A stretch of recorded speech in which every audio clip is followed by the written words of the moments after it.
Iran just announced something that no country has ever attempted in the modern era of global energy markets. The Strait of Hormuz, the narrow passage through which roughly 21 million barrels of oil flow every single day, remains open, but only for some nations. Iran's Supreme National Security Council, with explicit endorsement from Supreme Leader Khamenei, declared today that the United States, Israel, and their allies have, in Tehran's words, forfeited their right to benefit from Iranian restraint in the strait. 20% of the world's entire oil supply now moves through waters where Iran claims the authority to decide who passes and who doesn't. And within minutes of that announcement, global energy markets went into shock. What Iran actually said and why the wording matters. The statement from Iran's foreign ministry was precise and deliberate. Iran recognizes the right of all peaceful nations to navigate the Strait of Hormuz for legitimate maritime commerce. However, nations conducting military aggression against the Islamic Republic and their allies supporting such aggression have forfeited their right to benefit from Iranian restraint in waters where Iran maintains sovereign authority to protect its security interests. Notice what Iran did not say. It did not declare the strait closed. It did not announce a blockade. That distinction is not semantic. It is the entire legal and strategic architecture of the move. Under the UN Convention on the Law of the Sea, nations cannot legally prohibit transit passage through international straits based on flag or political considerations. A blanket closure would constitute a clear violation of international law, inviting unified international response and unambiguous legal justification for military intervention.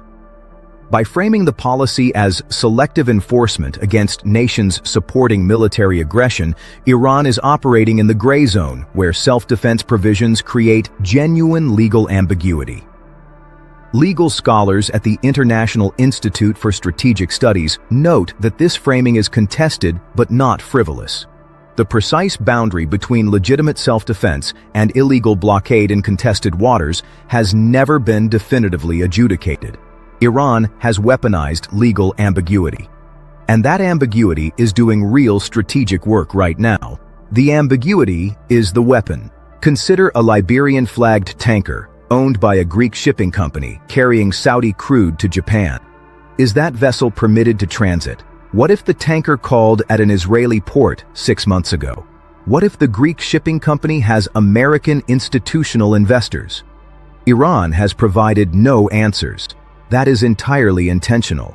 The uncertainty means no shipping company anywhere can be certain whether their vessel will be classified as belonging to an ally of the United States. Lloyd's of London immediately suspended new war risk policies for strait transits pending assessment of Iranian enforcement intentions. Existing policies saw premiums spike 400%. Brent crude futures jumped 15% in the first trading hour, the largest single-hour increase since Russia's invasion of Ukraine in 2022. Energy traders are not pricing in certainty that Iran will enforce. They are pricing in uncertainty about whether it will. Iran is achieving major economic disruption through declaration alone, without committing a single act of enforcement that could justify military retaliation. Who gets hurt? And how badly? The nations most immediately affected are not the United States or Israel. The countries facing existential economic decisions are the ones that carefully stayed neutral. Japan imports approximately 90% of its energy needs, with significant volumes transiting the strait. Tokyo has avoided endorsing American military operations, but Japan hosts American bases and operates under the U.S.-Japan Security Treaty. Does that make Japan an ally supporting aggression? Japan's foreign ministry dispatched emergency diplomatic communications to Tehran within hours seeking clarification. A remarkable position for one of the world's largest economies. South Korea faces nearly identical calculations. India, which has cultivated relationships with both Washington and Tehran simultaneously, is now forced to choose which takes priority. European nations face a different version of the same problem.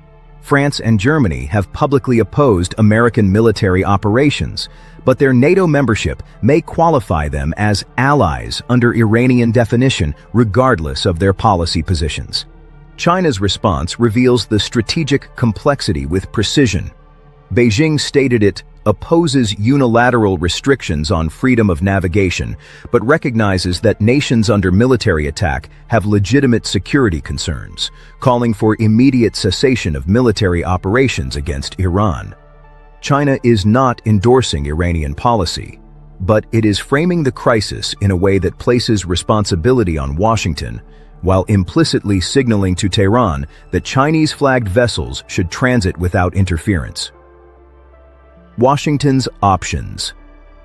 None of them good.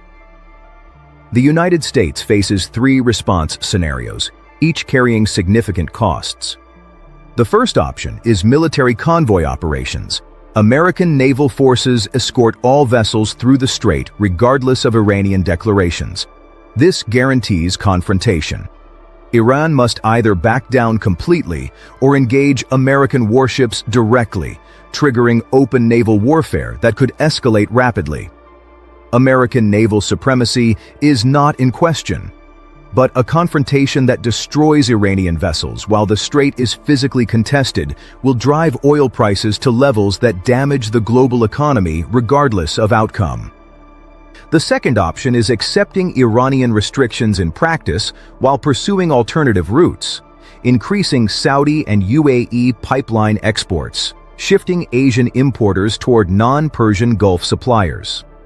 This avoids immediate military confrontation, but validates Iran's claim to selective authority over an international waterway and demonstrates that American military power cannot guarantee open shipping lanes when an adversary is willing to absorb disruption costs.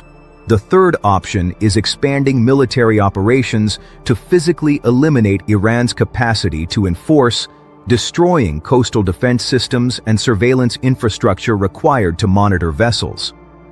This risks triggering the maximum Iranian response that the current limited conflict has so far avoided: comprehensive mining, coordinated regional proxy attacks, major cyber operations. The strategic logic behind the move.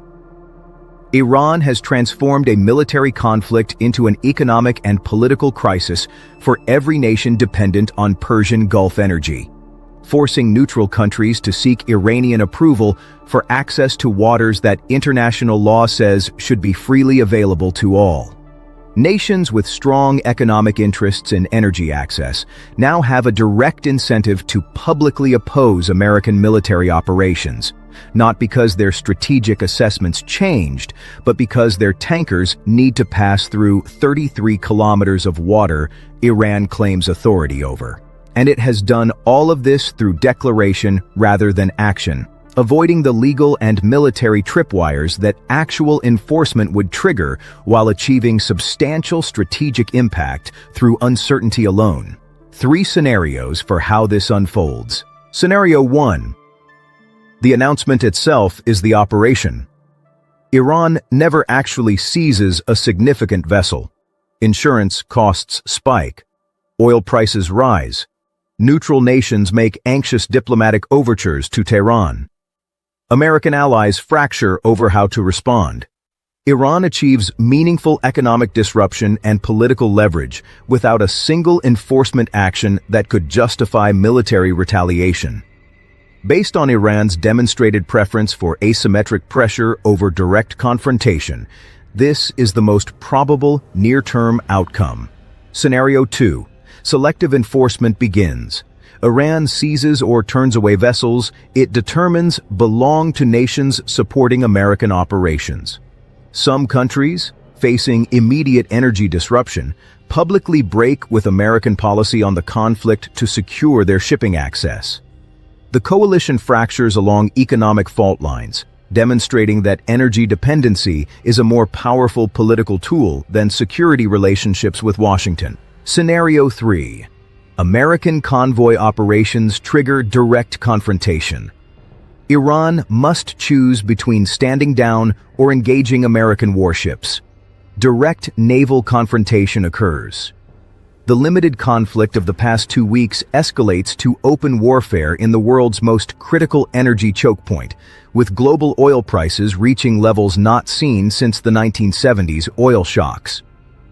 What just changed? The strait remains physically open. No vessels have been turned away. No shots have been fired over a tanker's bow. But something fundamental shifted today in how this conflict is being conducted. For 2 weeks, this contest operated in a military register. Strikes, degraded capabilities, killed commanders. Iran has now moved it into an economic and political register where American military superiority is less decisive and where Iran's leverage over global energy supply provides tools that precision munitions cannot neutralize. 21 million barrels of oil flow through the Strait of Hormuz every day. Every one of those barrels now carries a political price that nations around the world are being forced to calculate. Whether to pay it or refuse to may determine not just the outcome of the current conflict, but the architecture of global energy security for decades to come. Does Iran's selective closure strategy represent a genuine escalation, or a sophisticated form of coercion that achieves strategic impact without triggering direct confrontation? And which nations do you think will break with Washington first over their energy interests? Share your analysis in the comments. If you value rigorous, sourced geopolitical reporting, subscribe and turn on notifications for our next deep dive.